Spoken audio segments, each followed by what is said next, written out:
Good morning, everyone. Welcome to another episode of Jacob's Garage. I know it's been a few weeks, but just keeping you guys up to date and a couple of developments that's happened since then. Okay, YouTube, as you see, there's been a few developments since the last episode, as I previously mentioned.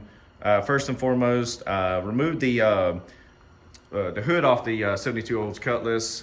With that being the original hood, it's pretty heavy, and so it usually takes a two-man job to install and remove the hood from the car.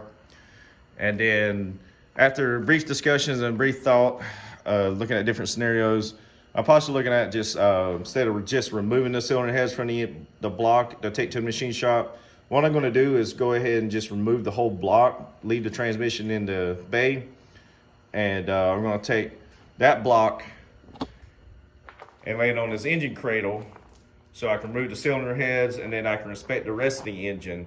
And then I possibly, again, what your thoughts, YouTube, is modify this engine cradle to where it's up on higher off the ground and hook up a radiator support and make an engine test stand out of it, so I can test my engine before it goes back in the engine bay for the air fuel mixture, the timing, or just to make sure everything is up to spec before installing it back into the engine bay. Also, I don't want to forget, thank you Summit Racing Equipment for all your support and helping me figure out what I'm going to do with Project Cutlass. And then also your support for our veterans, not just the discounts, but for everyone up there I talked to at Summit. Great group of guys. Again, they ain't sponsored this video, but if anybody from Summit is listening to this, thank you very much. You guys have been the best working with. Also, I'd like to give a good shout out to classiccarwiring.com. After looking over the internet and talking to a few friends of mine, it seems that these are the best people I have to work with as far as the 72 Olds Cutlass and several other popular models. And what they do is they take a lot of the wiring diagrams out of the original manuals and they'll clear it up a little bit. And as you see, the color coding is a lot better than original manuals. Some of them just black and white. And it makes things a lot easier when you're trying to identify a specific wire or trace a wire, where it goes to and what all is involved in the diagram.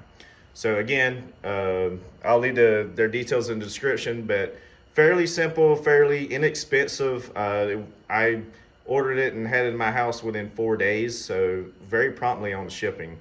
Again, that's classiccarwiring.com. I'll leave their details in the description below. Okay, so the next step is to remove all the parts I'm going to remove for today.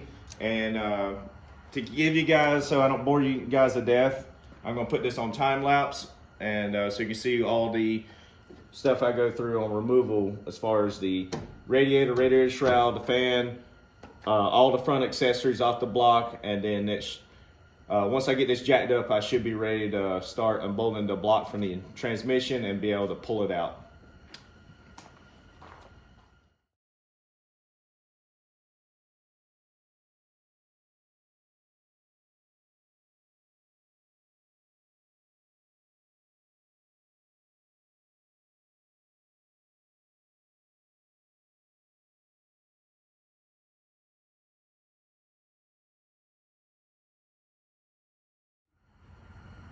Okay, I'll take this time to do a brief update. After looking at some of these radiator hoses, I realized that there's some frays and there's some possibly weather damage, cracking.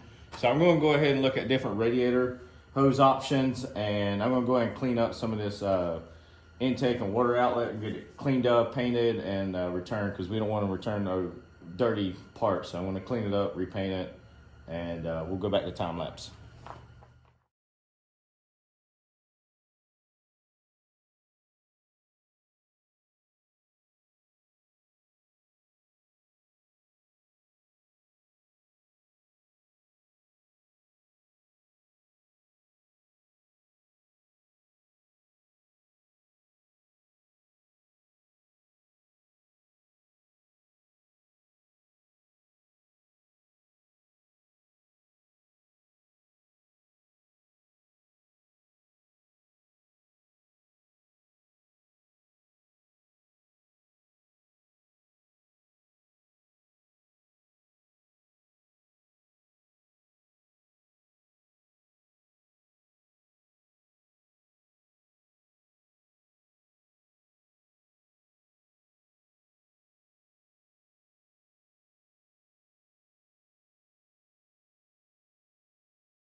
Okay, that'll just about do it for today.